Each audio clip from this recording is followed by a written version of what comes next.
You have spent your entire life trying to be seen by the divine. All of us have did. You pray, you meditate, you bargain, you weep and things like that. You build massive temples, climb sacred mountains and read endless scriptures, all saying in the dark to a God you hope is listening. You want comfort, you want validation, you want a cosmic parent to look down and say, I see you, my child, your suffering matters. Now hear this clearly and let it chatter you. The source has absolutely no idea you exist. To the ocean, there is no such a thing as wave that needs saving. The wave is nothing but ocean itself playing at being temporary. You are an imaginary boundary trying to have a conversation with the infinite.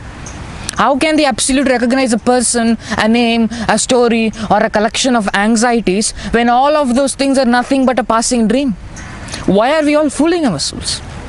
The source does not know you because in the eyes of truth, you as a separate entity do not exist. Look at what you carry.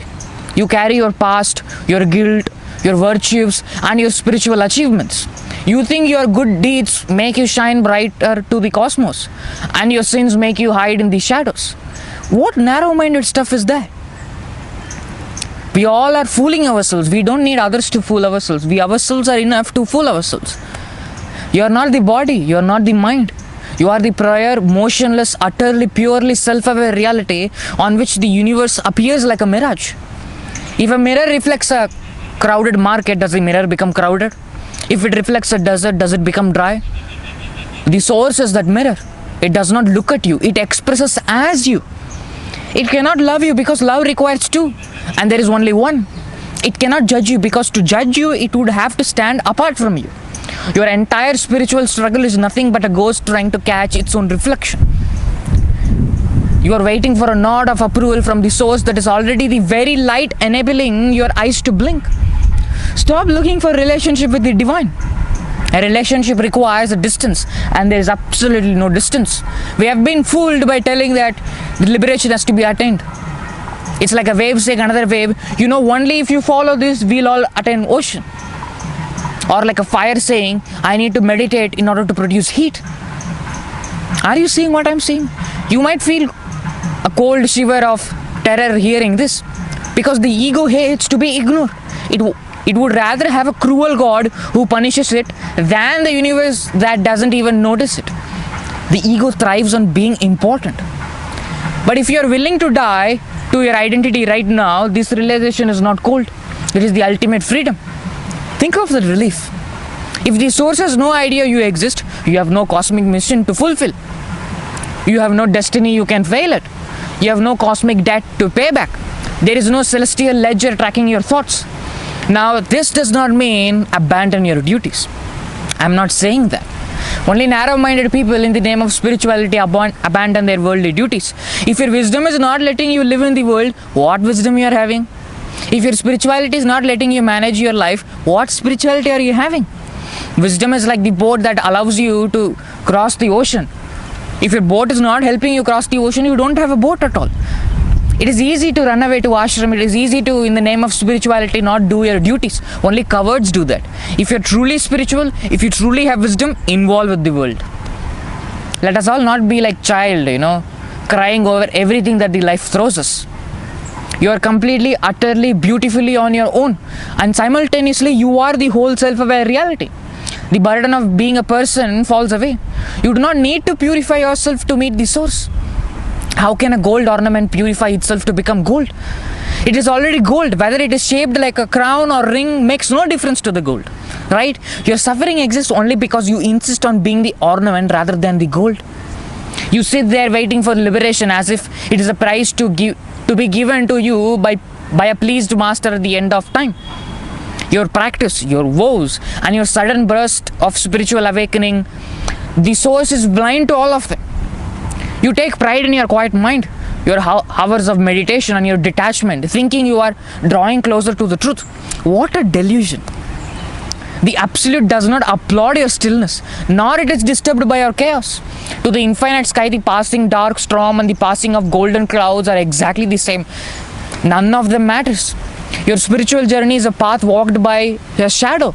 When the light of true understanding rises, the shadow doesn't reach the destination. It simply ceases to be. Stop trying to reach the source. We are all fooling ourselves if we think that God will come bless us to liberate us. That is like saying the higher wave will come and bless the lower wave so that they will become ocean. The wave does not travel to find the ocean. Liberation is not an acquisition. Let us all get that right in our head first. It is the sudden uncompromising realization that the one who wanted liberation was a myth. You are already free, utterly free. You have always been free. You are the changeless space in which the world rises and falls like bubbles in the glass of water. You are the single witness of all that is. You are forever free. Your only bondage is that you see yourself as someone else. Drop the scriptures, drop the techniques, drop the desperate need to be noticed by the cosmos. That is like a daughter trying to grab the attention of the father desperately. It doesn't matter. Father already belongs to you. You are already the self-aware reality. The source does not know your name because your name is a temporary label on the bottle of ocean water. Smash the bottle. The water doesn't go anywhere. It merges with the sea. Be still. Do nothing. Within. Externally involved in what you have got to do. Internally wash your hands after everything that you do. Be no one. You are not the seeker, you are not the sought, you are not observer, the observed, you are not the worshipper, you are not the temple, the deity, and the silence that follows the prayer. Wake up to your own majesty and stop begging the universe for a glance. Because you are the self-aware reality on which all those things that I just named is happening. You see, the thing with us is that we want things to make sense. From the universe, that doesn't make sense. That is like going to a James Bond movie and saying, I want only romance. It doesn't work. And understand one thing very clearly. It is on you that the entire drama of world, gods, goddesses, worship, rituals, prayers, meditation, techniques, all of these things existing. And I'm not joking. If you think I'm joking, turn your mind within and see things for yourself. Then you'll understand what I'm saying. You are the self-aware reality, which is the substratum of all, whether you like it or not, or believe it or not. Lot of people argue with me on this, but I do not argue and waste my time, because it just doesn't matter whether if the river believes it is divine, if the river believes it is devil, ultimately it will reach ocean alone. However long the river's journey might be, it might go to Europe, it might go to Africa, it might go to this side, Singapore, Malaysia, it might even go to Fiji. Wherever it goes, its final destination is ocean alone. See that you are the self-aware reality. Don't fool yourselves in the name of scriptures and religion, gods and things. I'm not saying they do not exist. They exist. They're all in the realm of mind alone. You are prior to mind. You are that on which the mind is even existing. Ultimately, I will conclude my speech by saying that follow the message, not the messenger.